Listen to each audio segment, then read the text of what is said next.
കൊല്ലം തീരത്ത് അടിഞ്ഞ കണ്ടെയ്നറുകൾ കരയ്ക്കെത്തിച്ച് മുറിച്ചു മാറ്റാനുള്ള തീരുമാനമാണ് അവിടെ. ശക്തികുളങ്ങരയിൽ അടിഞ്ഞ കണ്ടെയ്നറുകൾ JCB ഉപയോഗിച്ച് കരയിലേക്ക് കയറ്റി തുടങ്ങി. കടലിലൂടെ കൊല്ലം പോർട്ടിലേക്ക് എത്തിക്കാനുള്ള നീക്കം പരാജയപ്പെട്ടതോടെയാണ് തീരത്ത് വെച്ച് ഇപ്പം മുറിച്ച് ആക്രിയാക്കാനുള്ള തീരുമാനം. കണ്ണനുണ്ട്. കണ്ണൻ, വലിയ മഴയാണ്, അതിനിടയിലാണ് ഈ കണ്ടെയ്നർ കരയ്ക്കടിയുന്നതുമായി ബന്ധപ്പെട്ട വലിയ ആശങ്കയും അതിനെ അവിടെ നിന്ന് സുരക്ഷിതമായ സ്ഥലത്തേക്ക് മാറ്റാനുള്ള ശ്രമകരമായ ജോലിയും ഒക്കെ നടക്കുന്നത്. എത്രത്തോളം പുരോഗതിയുണ്ട്?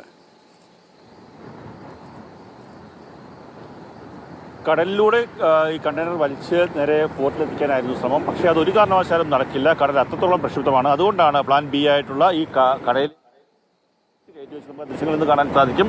ഇന്നലെ ഈ കടലിൽ വന്ന അടിഞ്ഞ കണ്ടെയ്നറാണ്. ആ കണ്ടെയ്നർ ഇപ്പോൾ പൂർണ്ണമായും തീരത്തേക്ക് വലിച്ച് കയറ്റി വെച്ചിരിക്കുന്നു. ഇനി 6 കണ്ടെയ്നർ കൂടി കയറ്റി കയറ്റേണ്ടതുണ്ട്. അതിനുശേഷമായിരിക്കും ഗ്യാസ് കട്ടർ ഉപയോഗിച്ച് ഓരോ കണ്ടെയ്നറും മുറിച്ച് മാറ്റും. അതിനുശേഷം ചെറിയ ചെറിയ ഈ ഉരുക്ക് ബ്ലോക്കുകളാക്കി ലോറിയിൽ കയറ്റി ആക്രിയാക്കി മാറ്റുക എന്നുള്ളതാണ് ഇപ്പോൾ തീരുമാനം. അതിൻ്റെ നടപടിക്രമങ്ങൾ ആരംഭിച്ചിരിക്കുന്നു.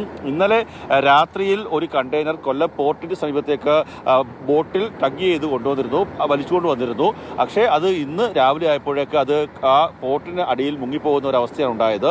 ഇന്ന് രാവിലെ പോർട്ടിലെ വലിയ ക്രെയിൻ ഉപയോഗിച്ച് ആ കണ്ടെയ്നറിനെ ഉയർത്തുന്ന ഒരു അവസ്ഥ. ശക്തമായ മഴയായിരുന്നു ആ സമയത്തൊക്കെ തന്നെ കണ്ടെയ്നറിനെ ഉയർത്തുന്ന നടപടി പൂർത്തിയായി. അതിനകത്ത് PVC പൈപ്പുകളും മറ്റും പ്ലാസ്റ്റിക് ഉൽപ്പന്നങ്ങളൊക്കെ തന്നെ നിർമ്മിക്കാൻ വേണ്ടിയുള്ള ഒരു അസംസ്കൃത വസ്തുവായിരുന്നു അതിനുള്ളിൽ ഉണ്ടായിരുന്നത്.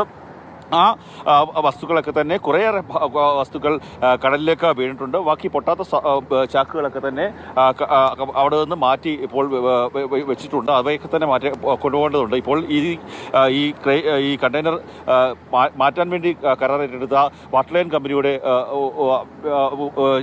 വ്യക്തികളുണ്ട്. എന്താണ് ഇനിയുള്ള നമ്മുടെ നടപടി? ഇപ്പോൾ എത്രയും പെട്ടെന്ന് തന്നെ കണ്ടെയ്നറുകൾ ബെഡ് സൈഡിലോട്ട് നമ്മൾ ഷിഫ്റ്റ് ചെയ്യാനാണ് ഇപ്പോഴത്തെ നമ്മൾ തീരുമാനിച്ചിരിക്കുന്നത്. ഒത്തിരി റഫായതുകൊണ്ട് ഇനി ഒരു ഫർദർ ഒരു ഡിസാസ്റ്ററിലോട്ട് പോകാതിരിക്കാൻ വേണ്ടി എത്രയും പെട്ടെന്ന് തന്നെ കണ്ടെയ്നർ നമ്മൾ ലാൻഡിലോട്ട് സെറ്റ് ചെയ്തിട്ട് പെർമിഷൻ കിട്ടിയാൽ തന്നെ ഗ്യാസ് കട്ടിങ് പോലത്തെ കാര്യം നാരോ റോഡ്സാണ് ഇവിടെ ഉള്ളത് ശക്തികുളങ്ങര. അപ്പം നമ്മുടെ ട്രെയിലേഴ്സിനും ട്രെയിനിനും വരാനുള്ള ഒരു ചെറിയ ബുദ്ധിമുട്ട് കാരണം ഇതൊരു പാർട്സായിട്ട് കട്ട് ചെയ്ത് 5-6 പാർട്സായിട്ട് കട്ട് ചെയ്തതിന് ശേഷം മാത്രമേ നമുക്കിത് ലോഡ് ചെയ്ത് കൊണ്ടുപോകാൻ പറ്റുള്ളൂ. സ്ക്രാപ്പാക്കുകയാണ് പൂർണ്ണമായിട്ടും. സ്ക്രാപ്പാക്കി നമുക്ക് ഇവിടെ നിന്ന് റിമൂവ് ചെയ്യാൻ പറ്റത്തുള്ളൂ. കാര്യം നമുക്ക് റോഡ് ഫെസിലിറ്റി ഇല്ല.